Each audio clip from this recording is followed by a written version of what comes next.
Yo, Embrace the Wave podcast. Pat, Yo, we back, bro.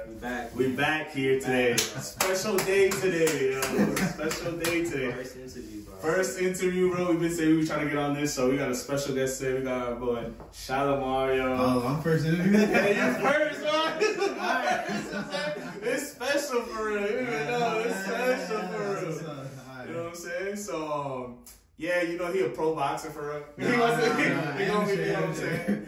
Yo, Javante Davis right here for real. He coming for you, bro. So, yeah, we got something nice. So, straight into it, bro. Straight to for real. So yo, just tell us like a little bit about your background, like where you from, like. So I was born in Georgetown, Guyana. Okay. Born there, came up when I was like 5 to America. Did some school, went to college, Howard University, graduated, studied mechanical engineering. That's what's up, you know what I'm saying? Yeah, thank you, bro. Yeah, and then graduated, got a job as a project engineer, and now I'm also boxing too. So me and Shalamar know each other from DPR. Yeah. And yeah, you know, like I was just telling him, like, yo, we used to work, right? And you know, when you see somebody else, like, you know what I'm saying? And we were just like, all right, but like, yo, it's cool. Like, after, like over there, we used to have like a little crew because it was like all white boys. Yeah. It's all white boys in there. And it's like, you know, you gotta find your king. You know what I'm saying? So, yeah. So let me ask you a question about like, you know, growing up. You said you came from Guyana at the age of 5. How was that like? Do you remember that change, like cultural shock, or like? Yeah. So I mean, I remember when I first came to America, coming into New York. You know, I'll always never forget the feeling of coming in and seeing that like skyline, seeing the gold buildings. You know, it looked like everything was gold. Yeah. You know, so that was a crazy experience. That's crazy, right? And I knew everything. I knew like America was gonna be a different place when I seen that. Yeah. You know, so I was just really excited. You know, that was a good feeling. It's like what Jay-Z, like the lights and shit. Bright lights and shit. Like he was like, oh, okay, like that's what it was exactly. Yeah. And you know, came to America, came to school. I was going to school in the Bronx. That was shit! Yeah. Right. Bronx kids are different. You know what I'm saying? You know what I'm saying? You gotta do what you some Bronx people. You know some Bronx people. Yeah. No, they all rough. I fuck with the Bronx more than maybe, but like, I can't be that. I guess Bronx is just aggressive, like the people, you know? They got that meanings, but so Bronx is Dipset Bronx or no? That's Harlem. That's Harlem for real. Cam's Harlem. But Bronx is the jungle. The jungle. The jungle, right? You got a Boogie and them niggas. Boogie. It's just everybody's just rough out there. I thought everywhere was like the Bronx. I thought every city was like the Bronx. That's a cultural shock too, right? Because like over there is more like family, you know, people know each other in the Bronx. Nobody want to talk to you. Everybody's like, you know, beefing, just blow out your business, you know what I'm saying? So them kids, man, it's the kids after school that was always the worst. And the McDonald's, some shit like yo, don't get caught in a McDonald's, bro. After school, in New York, bro. In the city, bro. After school, bro, you're getting cooked, bro. You're getting cooked, bro. Like it was character though, right? Yeah, no, it does. Yeah. Okay. So, so, you know, coming to Jersey, I know you know what I'm saying, you went to college and everything. How was that, right? Like, you're not even first generation for real. Am I first generation? Because you were born in Guyana for real. Yeah. So, man. So you really like, you know what I'm saying? Like that's a big thing. That's a big accomplishment for like, you know. I mean, my sister went to college, so she was older than me. So that's what's up though. But that's still like you know what I'm saying? Yeah. That's big for like any like foreign families coming over. Like, you know, that's the goal, right? Like, so you can build yourself up. How was that? Like, you know, trying to get to college and all that, like. My parents didn't put any pressure on me, really. You know, it was like I was getting good grades in middle school, elementary school. You know, so they kind of expected me to go to college. So that wasn't nothing too crazy. Yeah. Okay. Why Howard? Why Howard? So it's crazy. I wasn't even gonna put Howard on my list, but like a whole bunch of. I remember my bro. He was like, "Oh, he applied to Howard and he didn't get in." And I was like, "Okay, let me try to apply to Howard." And like, all the schools nigga said, "Nah, I'm about to get this nigga." All the schools that rejected me, man, Howard was the only one that accepted me. And then I just like, you know, once I came, I fell in love with it. Okay, that's what's up. It was good. Yeah. That's what's up. And then you did mechanical engineering, right? Yeah. So why that? That I mean, my dad, he was always like engineering, and that's like foreign shit. Yeah. Engineering and computer science. Yeah. You know, so I did the mechanical engineering. It was good, and like I tried biology. My high school had like mock majors. I tried biology, but biology wasn't working for me. So that doctoral wasn't hurt. No. The doctoral. I would cut that class every day. Like it was crazy. It was a double period, and I leave in the beginning of the period, act like I'm going to the bathroom and just walking out of the halls. Yeah. Nah, honestly, I feel it's like science and all that. My pop wanted me to do computer science, but I was like, nah, I can't even do it. I can't even sit on the computer all day like that. Like, it's hurt me. It's on the same math, mathy, whatever. I mean, Nah, yeah, because wait, what happened? Go ahead. No, because I was gonna say, have you been back to Guyana? Have I been back? Yeah, so I went back not too long ago. Okay, what's up? It was like 2023. Okay, or 2022, late December 2022. I went down there for Christmas. It was nice to see the family. Yeah. You know. How's it changed now? How do they see you now? I don't know. I think they kind of still see me the same. I don't know. Okay. It was weird because it was like 6 years since I went back before then. They all know I'm bigger now, you know.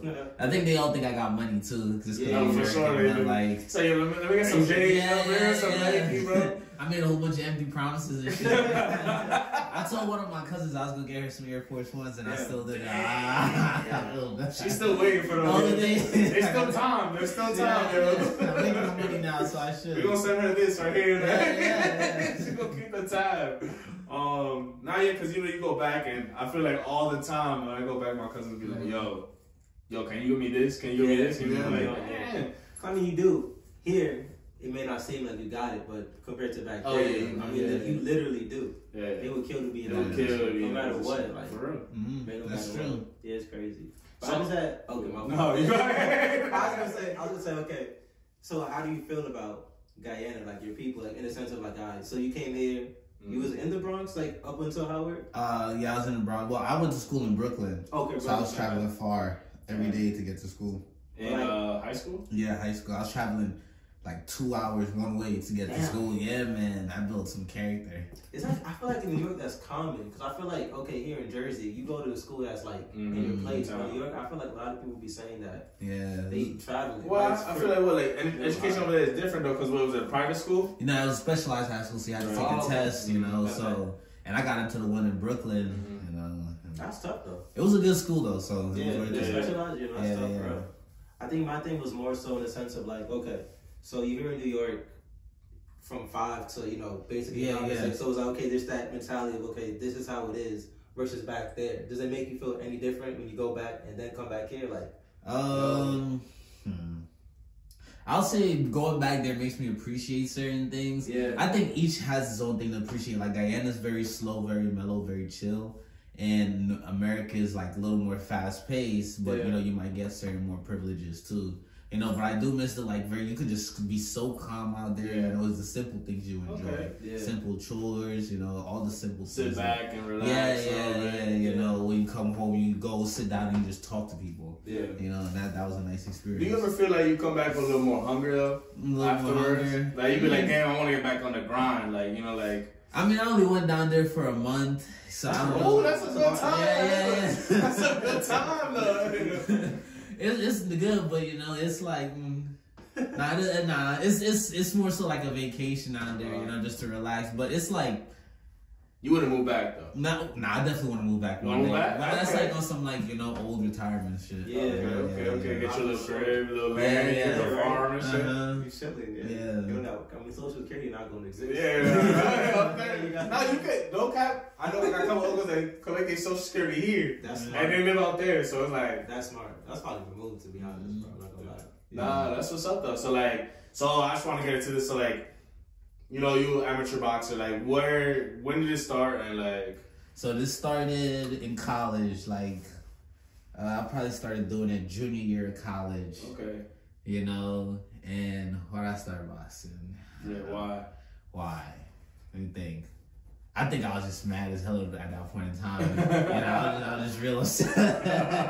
And I was just in the gym, and there's this punching bag in the gym, and I'd be in the gym, every day in the like dorm that, and it was like a apartment building that everybody in the college lived on. It's called V Towers. Yeah. And I was in there, and there's this like big mirror to the gym, and there's this punching bag in there, and I be in that shit every single day. I see niggas going to parties, coming back, and I'm still just on that bag punching just punching that same bag. And it was a security guard, and he'd like teach me a little few things here and there, but that wasn't nothing serious. But I was like, and I set up sparring with dudes in there. You know, and you was sparring niggas? I was sparring like college niggas there, and I was beating niggas' ass. I was beating ass. That shit's crazy. I ain't gonna lie to you. If you ask a nigga to box, you gotta win though. I ain't gonna lie. You come to the nigga right away, yo, let's box circle, let's spar. Nah, and I was like getting some good licks in, and like dropped a few people too, and it was like, all right, I didn't have respect. But then one day there was this dude. He was like kind of like the crazy dude, and I ended up like. I don't know, there was like a boxing group chat. He was like, well, I think I said I want to fight. And then I was like, oh, meet me down there. He was like, meet me down there. And I didn't even know who it was. But I'm like, all right, he said, we both say meet us each other down there. So we go down there. I'm like, oh, it's him. It's him. Yeah, he's big, he's strong, he's out here. I'm like, all right, bet. So I put my gloves on, we get into it. And he's like, you know, we don't got to go too crazy. First punch, he throws the most serious overhand. And he like, he put an air on that shit coming. He lands it, bro. And I remember, man, my leg just turns to stone. Damn. But I could tell, like, I was surprised that I was still, and I could tell he was surprised that I was still standing. Yeah. So I'm like, I was solid. And I remember, like, oh, like I could get him. Because he thought he would drop me with that one, and he did it. Okay. You know, I just broke him down. Okay, that was good. Yeah, okay, so that was really like when you kind of felt like, oh shit. Like, yeah, so then I started going to Sugar Ray Leonard boxing gym. Training out there, yeah. For real, that's like the legendary Sugar Ray Leonard. Sugar Ray Leonard. But it was like in that gym, it's more so like a rec center, but you get there's some good people in there. Yeah. Yeah, you just work on the skills, there's people there, you know what I'm saying? Yeah. But then there was this one coach, and that was my coach out there. I know, like, I guess because of my age and all that, you know, like, nobody really wanted to work with me, but then there was Coach James, and Coach James, he was, like, real serious, like, crazy eyes guys, you know, he was one of them, and what happened? I remember the first thing he told me, he was like, this is the only sport where you can kill a man and get away with it, and I was like, okay, and he said, look, if you go in there, and, you know, the only way I'm stopping it is if you out, all right, and I was like, okay. So now it was like, all right, I'm like, so if I'm in there, I really gotta like, I gotta fight with him, you know what I mean? And he put me in there with this guy who was like more experienced than me, clearly. And this is where I should have like kind of stopped doing it and stopped messing with him a little bit. But he put me in there with this guy, and dude was beating on me, man. Dude called me with like three left hooks. And I remember after like the third left hook, I was like, oh shit. What the fuck I got myself into? No, for real. I was like, damn. I was like, he about to fuck me in. But I wasn't about to run around in that ring and be like, save me. So I was like, all right. We gonna box. Yeah, nah, but I tried throwing some punches, nothing. I was like, I'm probably gonna get knocked out right now. Yeah. But one of the other coaches, he jumped in, he was like, no, stop it. You know, this somebody's baby, and he kind of saved me that day, you know what I mean? But that shouldn't have been good for my head. I shouldn't have been doing that. Yeah. Okay, so when you got to Sugar Ray, that's like kind of like you just stuck with it. Was it like what drives you to like, you know, be? Matter of fact, let me ask you a question before that. Yeah. What do you want to do with boxing? What do I want to do with boxing? So I want to make some money. That's the first thing. First thing is making some money, but we'll see where we can take. My main thing is I want to inspire people. I want to inspire youth. Yeah. You know, anybody around the world, any black people around the world, you know, just let them know, hey, you can do anything if you follow your dreams and put a good message out there. I feel like so many people in positions of power aren't putting some good message out there, so I want to have a message, you know? Okay, so... And you started your junior year. Yeah. Is that older than usual? Oh, way older than usual. Yeah, way older than usual. But I already had a good work ethic, so I knew how to like just put in effort. You know, I was missing out on so much. I wasn't socializing with people, and that's one of the prices that you have to pay. They call it lonely sport, you know. But I have to really like make certain sacrifices, you know, or just do certain things that some people may not understand. Yeah. You know, if I really want to reach the level I want to reach, and I'm not like. While, you know, doing it this late, the odds aren't in my favor. I wouldn't be the first person to do it this late. There's people who've done it later. Sugar Ray. Yeah. Wait, was it Sugar Ray Robinson? Yeah, didn't he come out of prison and then box too? Oh, that was what? No. That's It was bald dude.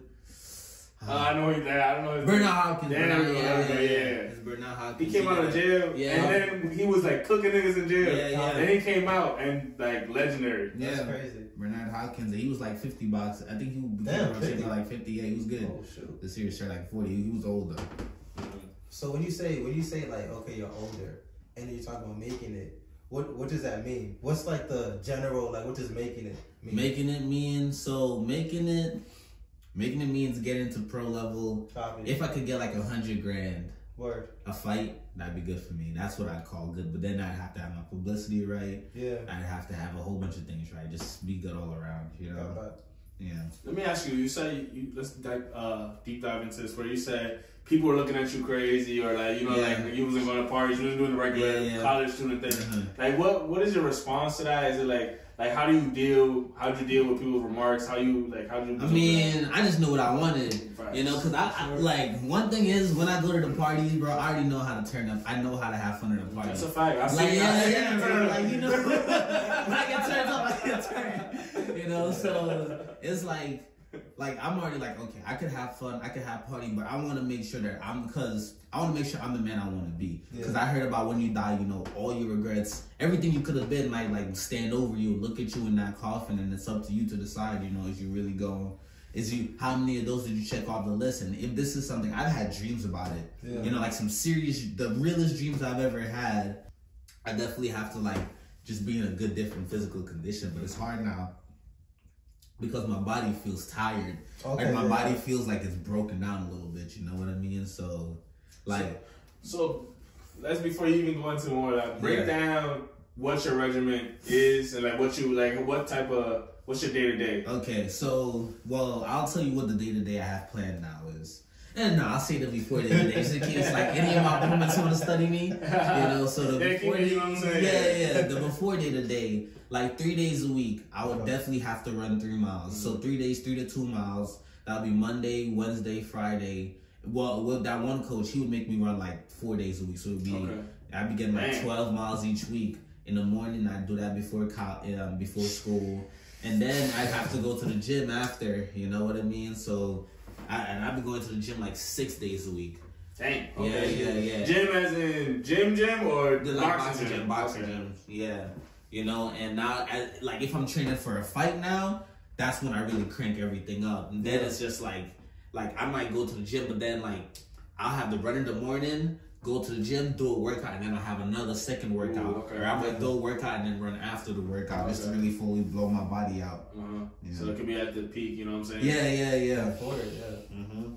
That's also a pretty cool thing to always think about, right? Like when you're training for those things, you kind of have to take your body to those extremes. And so like the mental fortitude that you have, like how you probably built up for a while now when it comes to like, you know, training wise and like, can you say you can do kind of most anything now? No, I mean, in terms of just like reacting to stressful situations, I feel extremely calm, you know what I mean? I'm just like, there's not so many things that can really fluster me, you know what I mean? So I've learned how to be very calm. And it's just like, if there's a task that I have to do, I know that, okay, I can really focus in my mind and do it if I really need to, you know?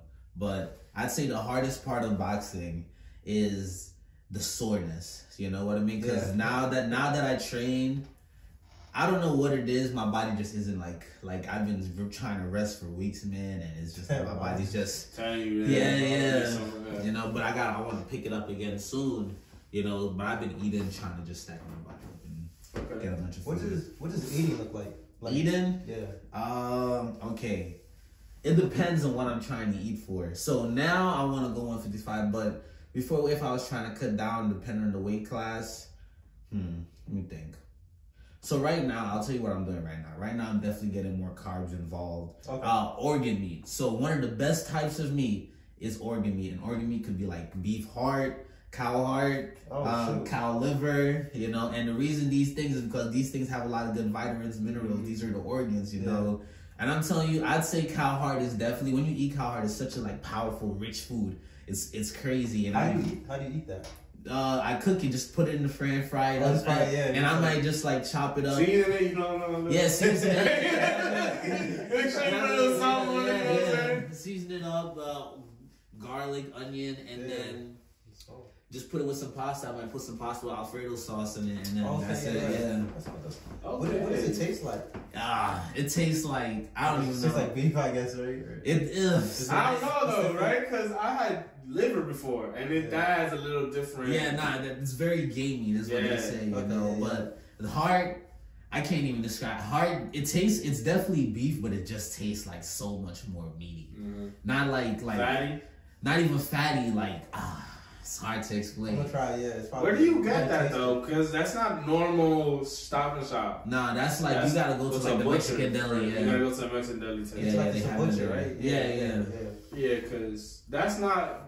They not having that at Costco or whatever. It would be. That's where you go to like the live. So do you get to you go to where they cook live for like they kill them live? Nah, not even just some regular like for real. around the farmers market. I feel like the farmers market they be having because they be having some little Mexican grocery store right at the block they be having it, so that's where I go. So how you was talking, it sounded like in high school, like the wrestlers, they would always either be like cutting or cutting or bulking. Either you just drinking straight water. That's it. Versus you just eating pizza, boom, boom, all that. Yeah, no. In wrestling, you definitely have to. Well, no, actually, no. In wrestling, I wasn't strict with my diet too much, but I wasn't one of the wrestlers who would have to cut weight. If I'm cutting weight, man, I think the craziest diets I've done would be I stopped eating at 12, and I might eat breakfast. Maybe I might have like maybe an egg with a bagel, and then I might have some tuna and chickpeas. Tuna and chickpeas was something I was doing for a long time. So I just do some tuna, fry the chickpeas, boil it, make it good and soft, and put those two together. So I get a lot of good fiber, carbs, and protein with the chickpeas, and then get a lot of good protein with that tuna. So you did do wrestling then? Yeah, I did do wrestling. So when you was in like high school? High school, yeah. Oh, okay, so I was gonna ask you. So before you did boxing, what do you think prepared you to be in that boxing lifestyle? Well, definitely wrestling and definitely my high school commute, traveling, because I'd be traveling extremely far, 2 hours a day in the morning in high school. I'd have to go to school, then go to wrestling practice, and then come home later. And I'd be getting home at like 9 o'clock every night, and I'd have to go to sleep and wake up to do it again the next day. So you was kind of accustomed to the ground. Oh yeah. You know what I mean? That became something I became used to. Yeah. So you didn't. So I guess you didn't continue wrestling into college. Nah. Yeah, you were just like, I just didn't. What did you not like about wrestling that you liked about boxing? I think boxing was the more so striking for me. You know what I mean? Like I enjoyed the grit of wrestling, but it just wasn't as engaging, wasn't as stimulating as striking. Actually, I see what you're saying. Yeah, I enjoy striking more. I guess even just watching it, most people would rather watch boxing than wrestlers, maybe in that sense. Like watching a nigga hoop versus a nigga like golf. Maybe I don't know if that's a good correct. No, for real. Like, I guess like it's different technique, right? Yeah, different technique. I think it's easier to pick up on boxing in the sense of watching it than like wrestling. Because wrestling, like if I'm not a wrestler. Yeah, you don't know. I don't know exactly what they're doing. But I'm not a boxer. Yeah. But I can see I can see a little more technique in the boxing type of shit. Now, like not even technique wise, like what are things that Who are people you look up to as a boxer? So one of my favorite boxers is Roberto Duran. And Roberto Duran, he's just like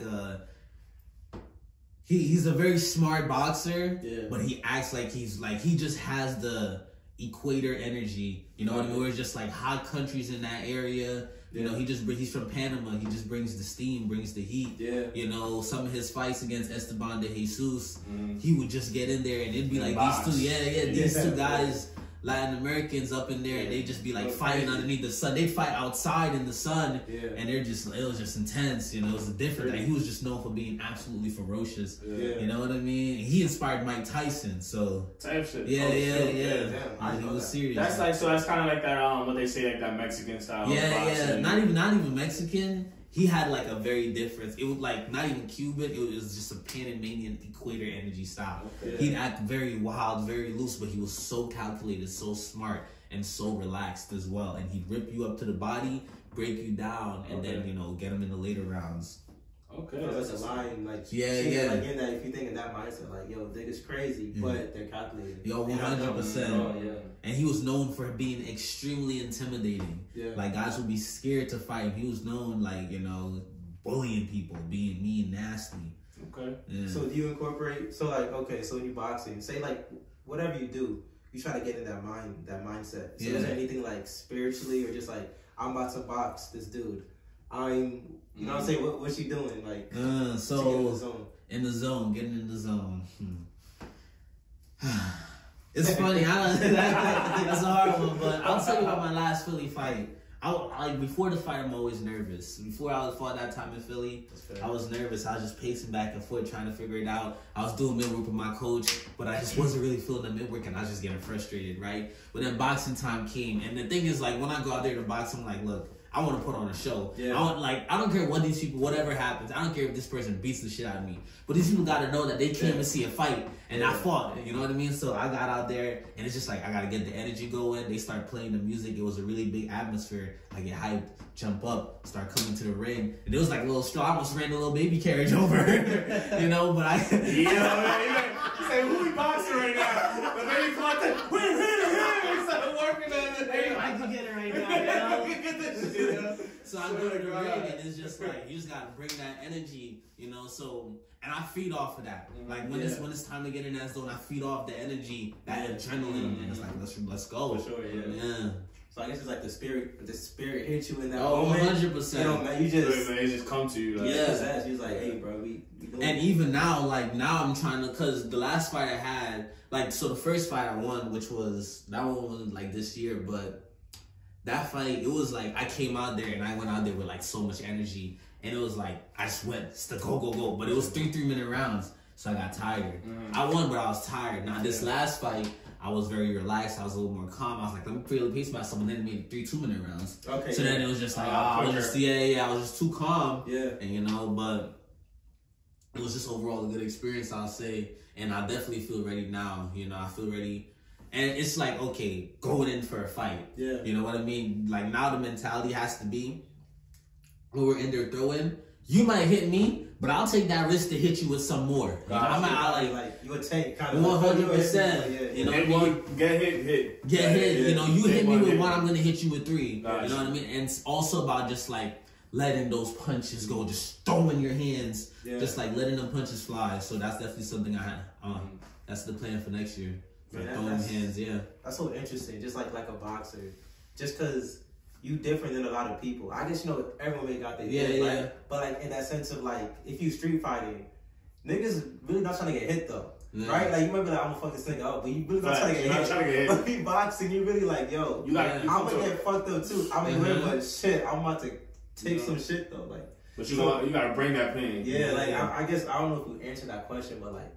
I don't know, how is that for you? Just like, yo, because if you do this the next 40 years, 50, 60 years, like, yo. I definitely want to do it for a long time. I'm talking about, like, I might be 50 still boxing. I'm just like beating up my hands on the side, bro. Yeah, just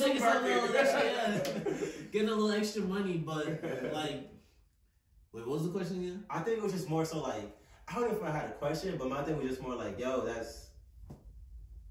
it's dope seeing that in someone else. Like, yo, like, say I make music. Yeah. I can make music the next 40 years. Yeah. It's not dangerous. Yeah. You know what I'm saying? Niggas not gonna kill me for making beats. When you boxing, niggas, you know what I'm saying? You taking some shit too, but you love it. I think that's where a lot of the rush comes in too, though. Yeah. You know what I mean? Like, to be in there, you really feel it. You're like, you feel the effects of it every day. You know what I mean? I'm telling you. Oh, I'll tell you about, like, the recent sparring, man. Dude comes in, he's like, yo, and he was avoiding sparring me the whole time. He came in like, to spar, but not trying to spar you? Nah, like, there'd be days where it was like, you know, it's like, yo, you want to spar? He'd be like, nah, I don't want to spar. Like, even the coach would be like, yo, Shalamar, you're hard. Yeah. And he'd be like, oh, I don't want to spar him. And then this day, you know, I ended up sparring, like, I sparred a whole bunch of rounds with one dude. Then I sparred Shuddy, because she be boxing too. And then, you know, then he comes, he's like, oh, yeah, Shalamar, let's get some rounds, but let's do some, like, you know, let's do some light work. I'm like, okay, bet. I take a round off, start doing it. We start off, like, second rounds, he start, like, trying to throw stuff. Then third round, he starts really trying to throw some shit. And I'm like, okay, bet. So but I ended up catching him with everything. And then this, like, for like a little, like, 10 seconds, I just completely relax and I'm calming down and I'm just walking. Cause like, I relax sometimes. And he catches me with a right hand to the chin. Yeah. And I'm telling you, man, that right hand hurt.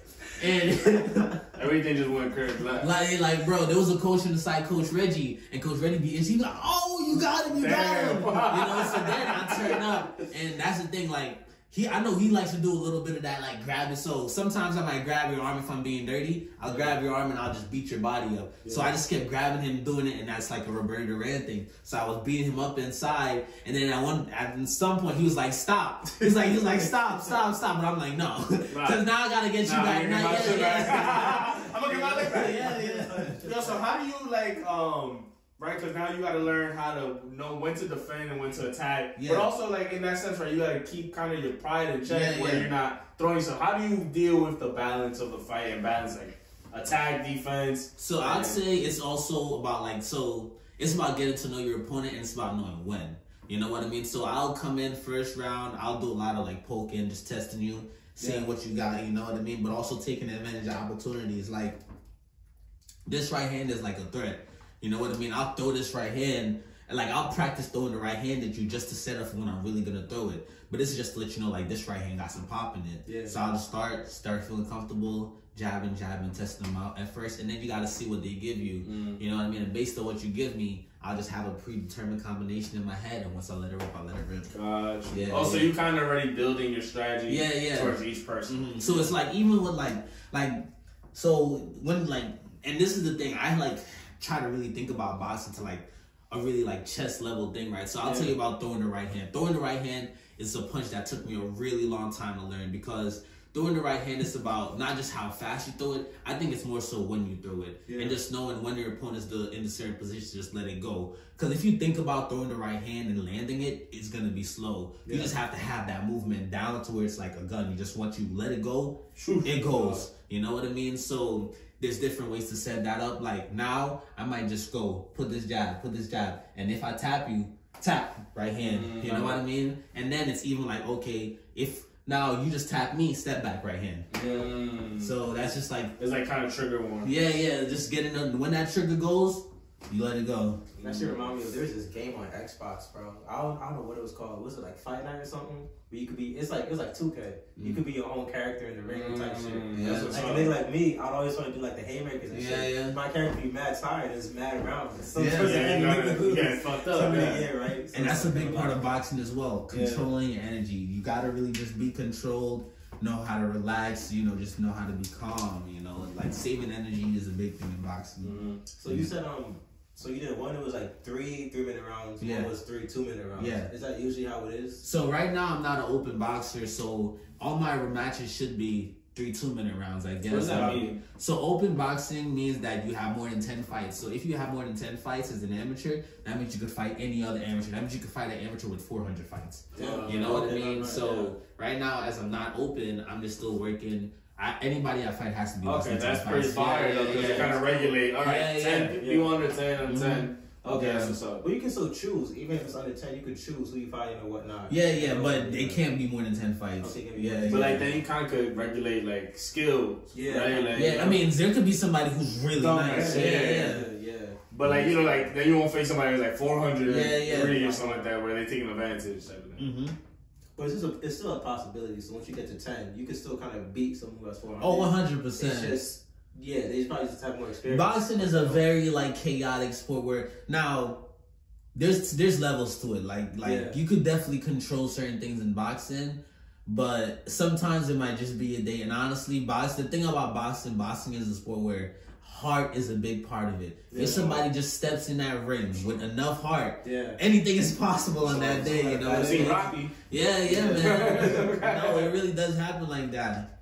You know. Sure. Now, like, tell us about like maybe one of your previous fights, like in those moments, like in the hardest moments, like what's going on, what you thinking. What's fight or flight? Like, what's going on? I'll tell you about the first fight. The first fight I won this year. That fight, man. I went in that fight. I needed that win because there was just some stuff riding on that fight for me mentally. Yeah. And I went in that ring, and all I can remember thinking to myself was just like, look, I need this win. I know I train my cardio good, so I'm just gonna put the pressure on him. Go. Yeah. I go in there, step right hand. Boom, right hand, and he backs up, and I just go to the body because I'm the kind of person where I'll go to your body to slow you down for those later rounds. I throw like 6 punches to the body. And I'm telling you, it's like a tornado in there. But then I step back and I'm like, oh shit, I'm kind of getting a little tired. Now he starts throwing. I move back, and I'm like, boom, boom. And I start letting my hands go. And all I could think in that whole fight was, if he lands something, land 3 more. That's all I think. Yeah. And that's what got me that win, you know what I mean? It was good. I was tired. We were both tired. But I ripped his body up, so he just didn't have the energy. Yeah, broke him down. That's smart. That's what's up. Okay. Now, I don't know, just bringing it back further. You said you do it. You said because I know you're spiritual too. Yeah. You do it like you know you're meant to be there. And, God got it for you. So like, how does that spirituality play in this role for you? So I mean, to even have faith to do something like this, man, you really need like God. Like if I didn't have God to keep me going, man, like I don't know. I pray about it, man. You gotta really pray. You gotta really have faith and just really hope that God shows you the right things. And I'm a firm believer where if you really just align, so it's about having a God in you. There's one of the John chapters where it says love is God, and he who loves God dwells within him. You know what I mean? So just finding ways to get us close to God, bringing the God. I think everybody has a God in them. Bringing that God in you out, you know what I mean? And then once you align with it, anything is possible. Yeah. There was this time in the Uber in high school with this Uber driver. He told me and my friends, he said, don't let your soul be a slave to your body. You know what I mean? Yeah. So once you really like in fasting and things like that, it's about learning how to really connect with your soul. Yeah. Like you got like fasting. I don't know if you ever fast? You ever fast? I'm gonna start this year. Telling you, man. Do a 3-day fast. Sheesh. 3-day fast, man. Telling you. Cause I'm like converting to Catholicism, so I know sometimes it's like the Lent. Yeah. That's when they sometimes do the fast, or sometimes it'll be like Fridays abstain from meat, or before you take mass, try to do some type of fasting. But that's like a 1-day type. You know what I'm saying? Crazy. Nah. I feel like I'm mad skinny though. I feel like yo 3-day fast shit. I mean, you gonna make it exist, dog. You gonna get some pee, dog. Like, it's like poof. Some things you talk about. We put on the stretcher, bro. I don't got nothing to fast. Like, God. Like, I don't know. So, okay, so what if, like, with fasting, it's like, if you say, yo, God, I'm giving you this hour, no fast. Or, I love meat, pause. But I'm not going to eat meat Friday. Yeah. So it's like, okay, if you say, okay, 12-hour fast. But now, if I do a fast, I'm going to do, like, by fast, I mean no eating. Yeah. Straight. That's the only kind of fast. But do you eat at night, though? At night, no. So if I do a 3-day fast, that means I might say, so let me tell you, I'll do Thursday, I'm going to start a 3-day fast. So I'll start at like Thursday, 9 o'clock in the morning. Thursday, 9 o'clock in the morning. Friday, 9 o'clock next day, just got 24 hours. Saturday, 9 o'clock, just got 20, and then Sunday, 9 o'clock. So, but what do you eat? No food? No food. No food. I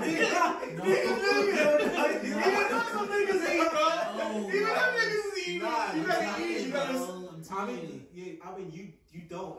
If you got water, you gonna be straight. You drinking water? Drinking water. Yeah. Damn, that's. Damn, nigga. Even with these niggas, on the law, niggas be at night though. I'm telling you, bro. There's levels to this shit. Yeah, it's levels, bro. You gotta try it, bro. Like when you try it, bro, I'll tell you this. Day 2 is when you really start to like think and stop, and you'll realize, bro, like. Food is good, man, but if you could deny your body food, that's the will and the spirit within you is good. And the thing is, God gives you sustenance. You know what I mean? He'll give you the strength. And doing a fast shows you how much the things that you think you need daily, you don't really need. Yeah. There's a lot of things I think people need, or things that people just have accepted as a standard of life that don't really have to be the way they are, and that kind of puts them down. Damn, yo, that's tough. That's tough. I'd recommend and even if you look into the science of it, it says, I can't remember the terminology for it, but it's like when you do a 3-day fast, your proteins, like, any bad proteins in your body, those start to become used as energy because your body now has to search and find energy to use, so it starts clearing out the waste in your body. And I feel refreshed and rejuvenated after that 3-day fast. Damn. So I definitely recommend it. That's one thing I'm going to stand by. A 3-day fast, just water. Now you gotta work your way into it, because it's very hard. It shocks your body. Once you get used to it, it's easier. Okay, so for people out there, you not just hopping into a 3-day. No. How do you work? Build yourself 1 day, 2 day? I mean, so I start 1 day and then I go 2 days, right? And now the 3 days is hard because day 2 it just starts to feel like really annoying.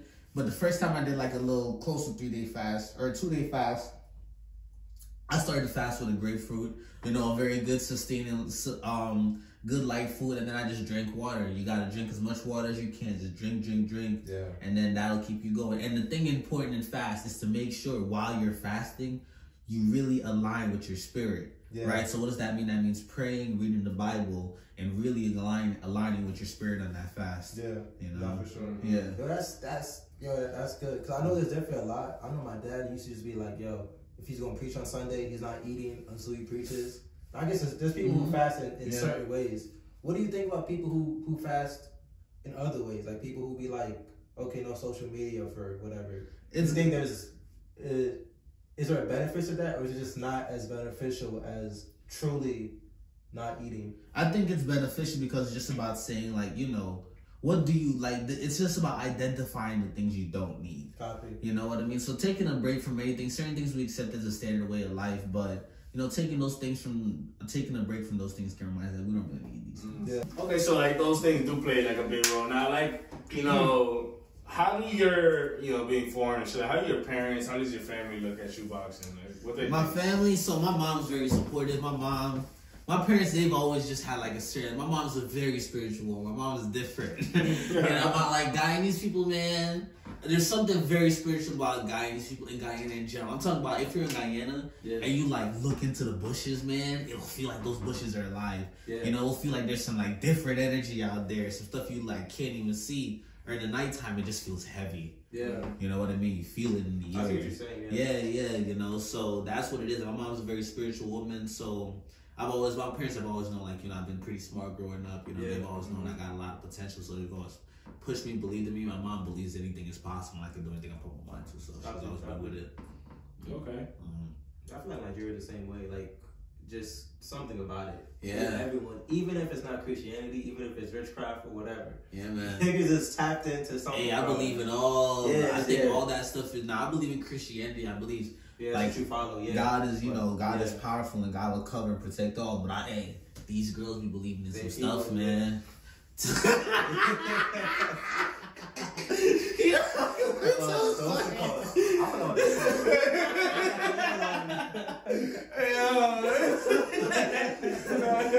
Go ahead.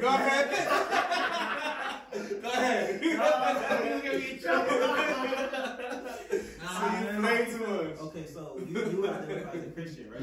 So how would you feel about that? Saying a shorty is on spiritual, but on a different type of time. Maybe she.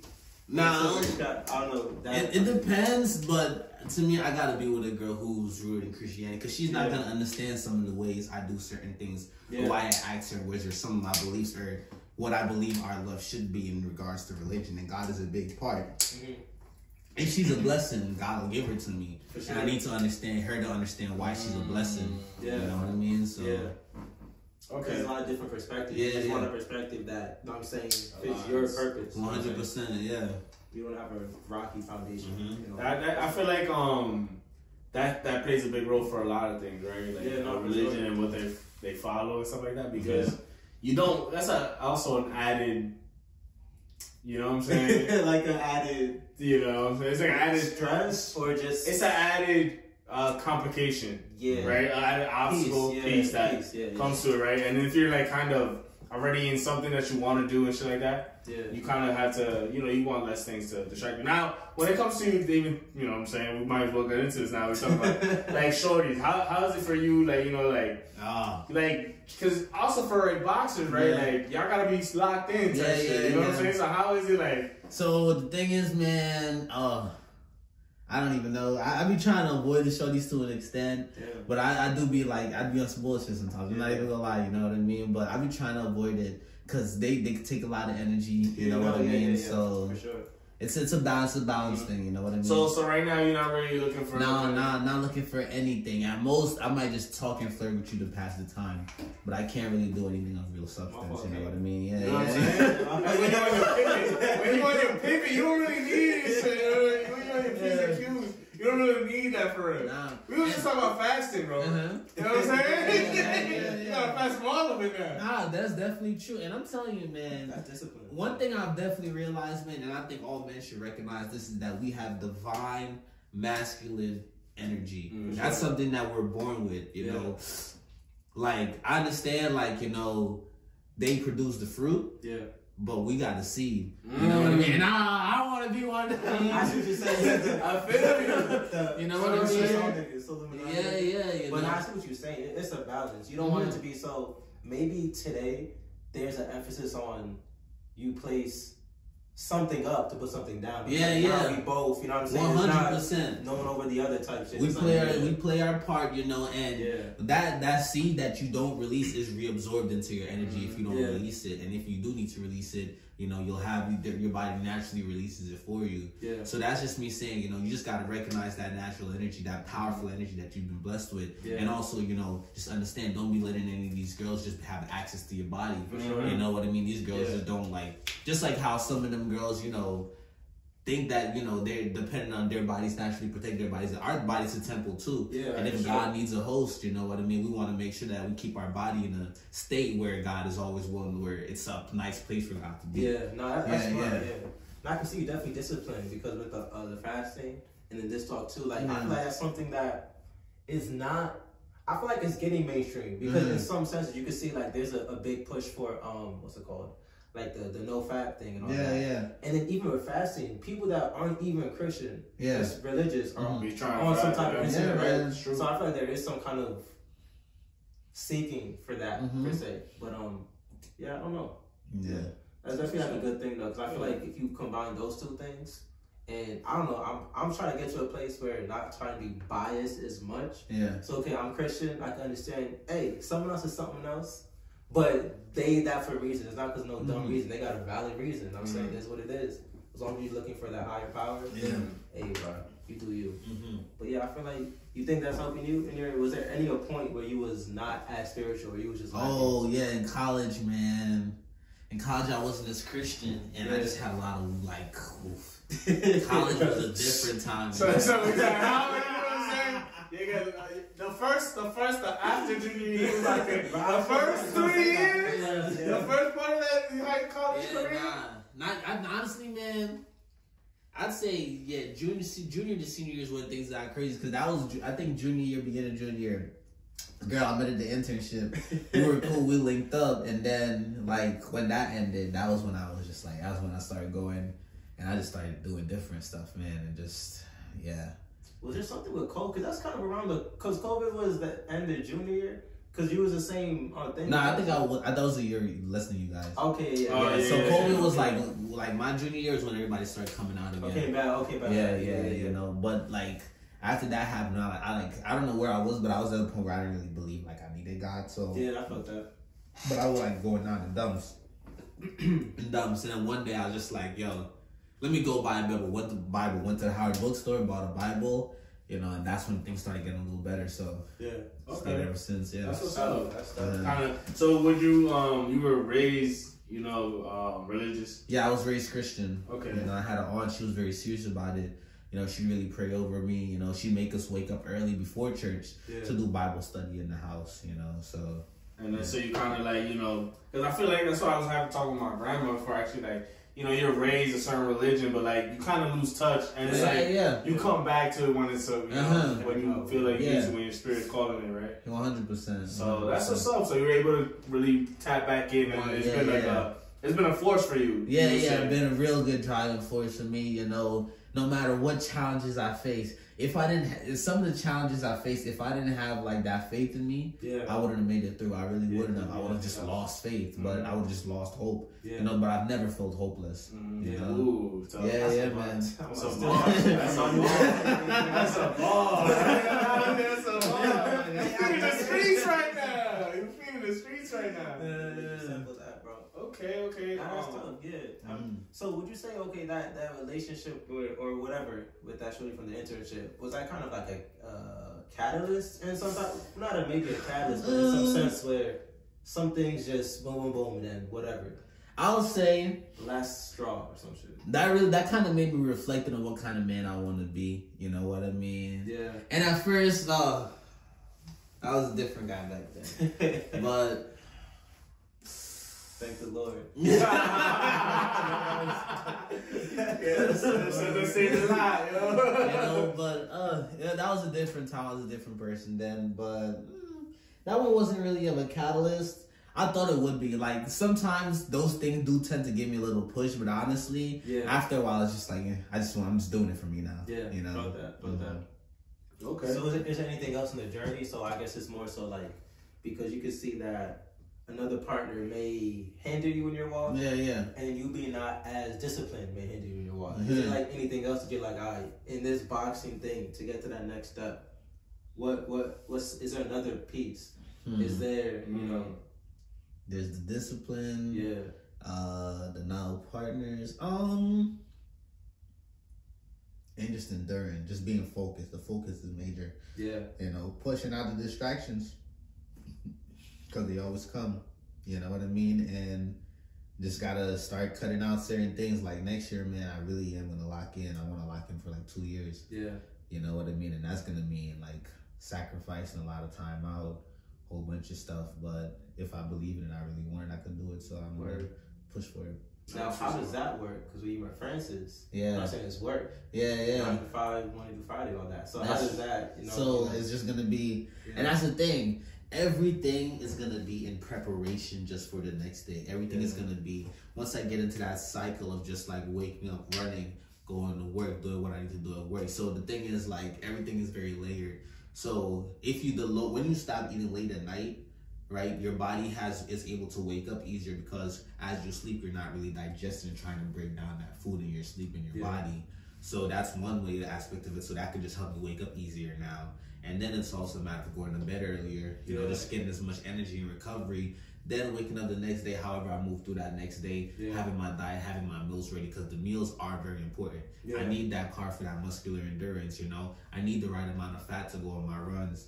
And then it'll all just play pretty So well. it's really, you're real being strategic with it. You're logging these things in. It's building. These are building blocks that you're trying to get to. So you really, it sounds like you're really trying to build on this foundation. 100%. Having a strong base to be strong later on. And once I find that base, I cannot let anything break it. Right. Anything break it. You know what I mean? Yeah. So I was telling, so you make some good points that, you know, I have to add, you know, like the not eating late, and to wake up early. But, you know, what you was talking about, I told Francis, thank God for Jesus and thank God for capitalism. You know, money do make the world go round. So what you're saying, I'm like, yo, is there everything where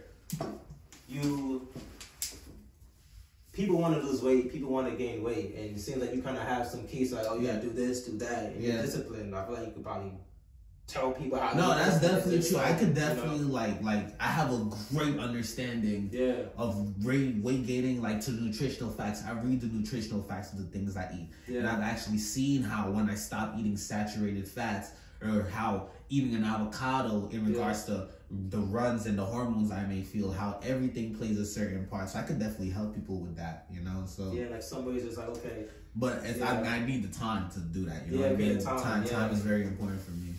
Is there any scenario where it's like, F it, you're not doing no 9 to 5, you gonna train some niggas to get some bread and then do something on the bottom? I've already done some. There's like 2 kids in the gym that I have, these 2 brothers, and I'm training them already low key, and those kids are getting bad, man. Okay. You know, like, those kids are doing good. And those kids know, like, the thing is, I have a very good understanding and scientific understanding of the sport of boxing and getting your body in shape. So it's like, I know how to really break it down and explain to the kids that I work with, you know, so they get to pick it up, and they, like, if I get them to do something, they're going to know why they're doing it. So, that's what's up. I feel like that's a big building block for people. Right? Like, somebody could always tell you something. Right? Like, the older generation, they used to just tell you something, and that's it. But you got to really kind of break it down for people to understand, okay, this is why you're doing this, like, the importance of it. Because then, really, essentially, like, even somebody probably broke it down for you, right? Like, you learned it, how you ever learned, whoever told you or where you saw on YouTube. Now you understand, like, okay, this is how it affects me, and this is what's important. And you can pass it on to the next, you know what I'm saying? So it's like, that's real important. That's what's up. And also, it's cool that you're bringing, like, you know, the community in, right? Yeah, right. Teaching the younger kids, got a good question. Was, what would you say is, like, something that can help the younger boxers out? Like, tips and tactics and all that? Tips is you gotta study and you gotta watch other boxers. You have to really learn and study other boxers. And you can't be stupid in the sport. Yeah. You know what I mean? You have to really get your mind to learn how to focus. You have to be disciplined. You know, but just you have to understand the sport. Yeah. You have to really. Another important thing is you have to be calm and you have to be yourself in there. You know what I mean? Yeah. So when you're in there, you're calm, you're having fun, you're being loose. That is the most. You want to be relaxed in box because you want to shade as much energy as possible. Yeah. So express yourself in there. Have a little fun. Some days, you know, there's days where you have to spar and be focused and be more locked in, but also set some time aside to have a little fun too while you box. Yeah. Okay, so you're like being a student of the game. Yeah, yes. And then you know what I'm saying, always, because at the end of the day, this is your thing that you enjoy. Yes, you enjoy this. It's not like a job. It's an art form, you know. I think boxing's the most beautiful when it's treated like an art. Nice. Yeah. Yo, and to tie into that, so something I've been doing with like producers and rappers, they would say, watch a lot of movies, watch a lot of documentaries and all that, because that helps your creative process. Because you can live in this art world of things you ingest. So with you, think of like watching The Karate Kid. Say you have to box all the time. Is there something you can do that's not boxing that helps you become a better boxer? Like you sweeping the floor or some shit that helps you like do it. You know what I'm saying? Is there that's what your mom probably tell you that, right? Clean your room, bro. Like, is there like something that non-boxing that helps me with boxing? That's a good question. Like that's dope. Like it's cool, I'd probably say chess. Playing chess, learning how to think quick on your feet is definitely something that can help because you just gotta know how to think on your feet. Yeah. Let me think. Yeah, I don't know. I think chess is the only one I might have. That's a good answer because chess is like I think playing any sport honestly helps with boxing. Yeah. Because it is boxing is you have to be athletic, a well-rounded athlete. You have to be able to do a lot of things. So just being good in any sport, you know what I mean? Learning how to use your strategy, learning how to use your mind, and also learning how to push yourself. You know, like I may not be, you know, I may not be the most like biggest football player, but you could best believe that I'm gonna hit you again and again and again and again. You know what I mean? So just that mentality. Yeah, I think that's a solid answer, really. And then the other one would be like, I don't know too much about boxing, but I know like Ryan Garcia. He used to like, he got famous off the internet, and then that's how. So is that like another avenue where it's like you post some shit and you able to fight this dude who's bigger, and then you know what I'm saying? There's this boxer JYD World _World. I think that's his name. He's from Philly and he's been doing that. It's crazy. What? I think it's JYD _World, and he's from Philly, and he's like turning pro, and it's crazy to see him growing up because he said he started when he was like 23, I think. Oh wow! Yeah, man, and he's like pro now. He's beating people, man. He's beating some good guys. Oh wow! like you know, I don't know how good the guys he's beat, but he's a pro. Any pro who's beating, he's knocking guys out. Yeah, right. You know, so any pro knocking people out is a pro to be respected. Yeah. You know, and this guy just started, you know, from Philly. He's got the whole energy, you know, and dude is trimmed good. He seems like he has the boxing discipline, and to see him go motivates me to go. Because you know what I mean. So yeah, it's crazy the power of the internet. Really, like you just. And he posts his stuff on TikTok. That's the thing I want to do too. Yeah, like I do a lot of different training. You know, I jump rope a different way. I know all that stuff, but the thing is, I want to really make sure I'm in a comfortable place as when I'm in the ring, because that's what matters first. That will come first for me always. For sure, yeah. I guess because you were saying, because some people do it the opposite way, where it's like the content or the glory of we over here doing this, we over here doing that, but then the boxing may come second. Versus you know. Actually really in there, but no one knows. But it's like, but you still in there though. That's all that matters. So essentially, because even like we would equate that to Ryan Garcia, right? Like he came up on the social media boxing, but like at the end of the day, he's a real boxer. Right. Nah, Ryan Garcia's legit, man. Right? He's nice. He'll fuck a lot of people up. A lot of people. He's quick. He's quick left hook. That left hook is crazy, man. I'm telling you, those high level boxers, man, those dudes are different. Yeah. You know what I mean? Oh, I remember this pro I sparred. And he had like 13 fights, I think 12 knockouts, 1 loss. Damn. Yeah, man. Yeah, what in there? You know what I'm saying? What in there? Like, looking for some shit. No, he was serious, man. And I remember this man hit me with a left hook, man.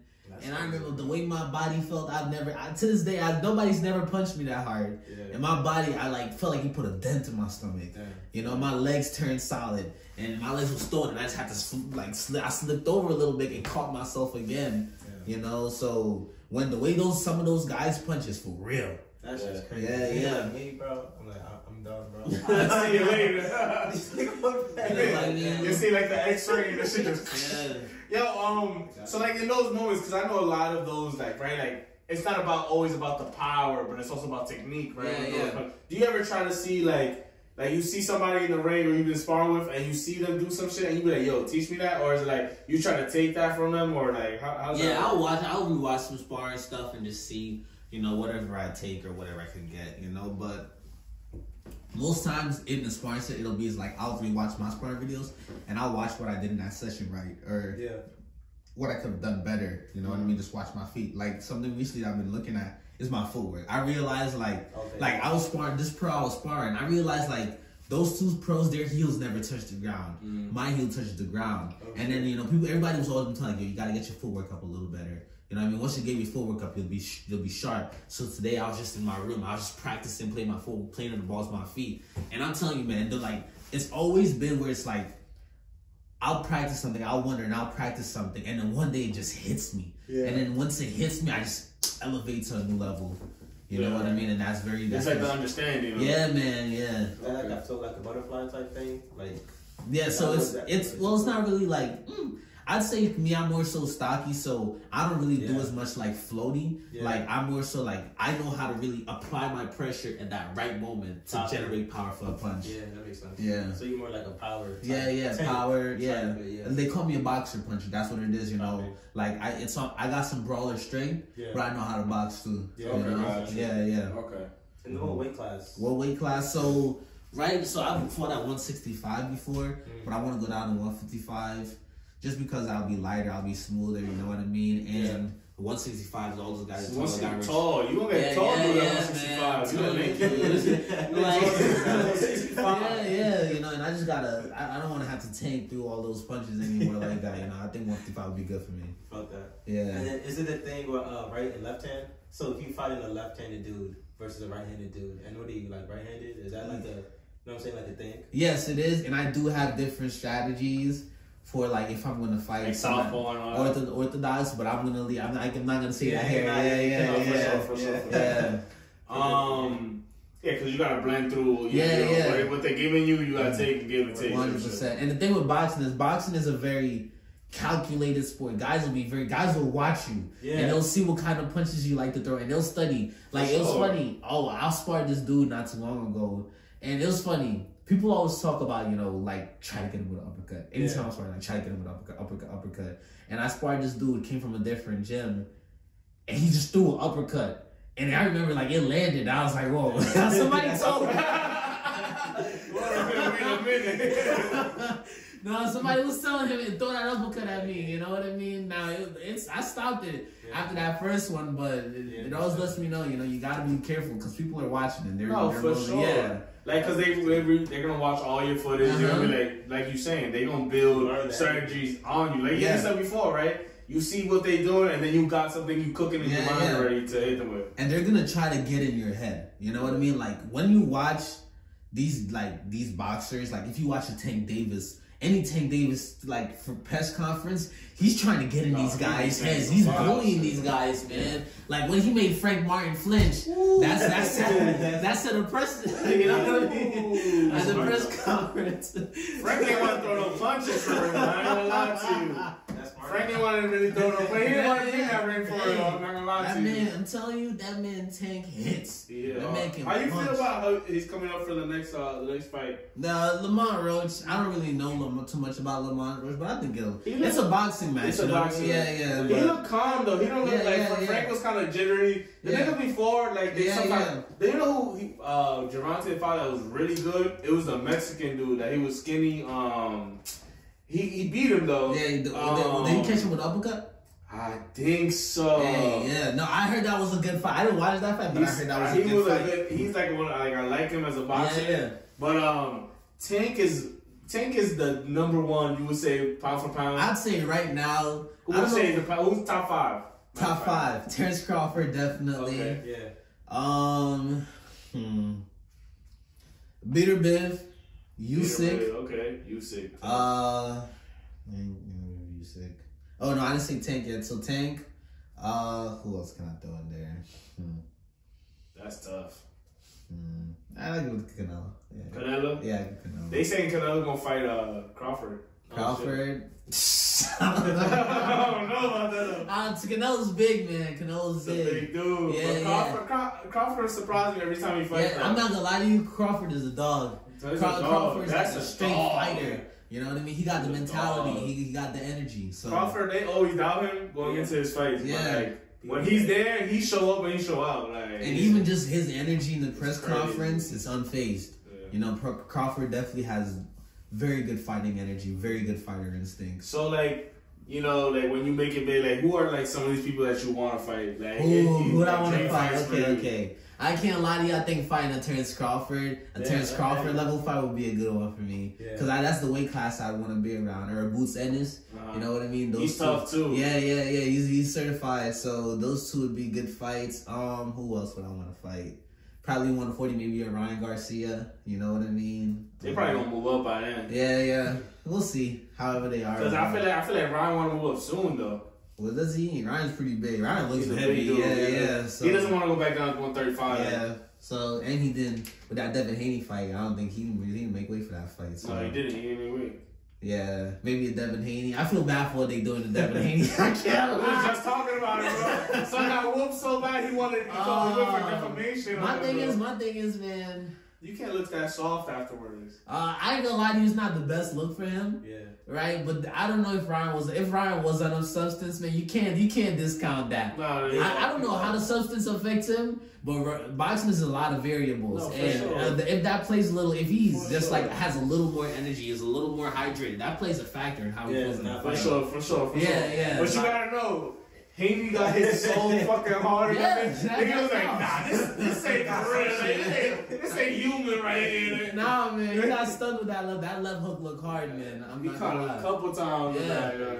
So, okay, so you like, you're trying to hit top dogs. Oh, yeah. Okay. I think Terrence Crawford would be, Terrence Crawford would be like that's the guy. The top fight. That's the guy. Yeah, that's the fight that makes you, you know what I mean? That would make you a legend. Yeah. He will be, he's probably the best boxer we have right now, to be honest. Yeah, no, definitely. That's definitely my opinion. He's tough, because, the thing with him, too, is that he's more, like, you see him, he's more skinnier, right? Yeah. But the way he boxes, he's quick, elusive, and he's strong. Like, he has, and he's a dog, I ain't gonna lie to you. He fight, he gets inside, and he comes out, like, he'll do something. So, okay, that's what's up. So then, like, what's up? Let me ask you this question real quick. We got, what are we at? We got 1 minute, 1 hour, 1 hour and 10 minutes. Yeah. I had a question. I forgot it. Okay, so like, in the boxing world, what type of legacy you trying to leave?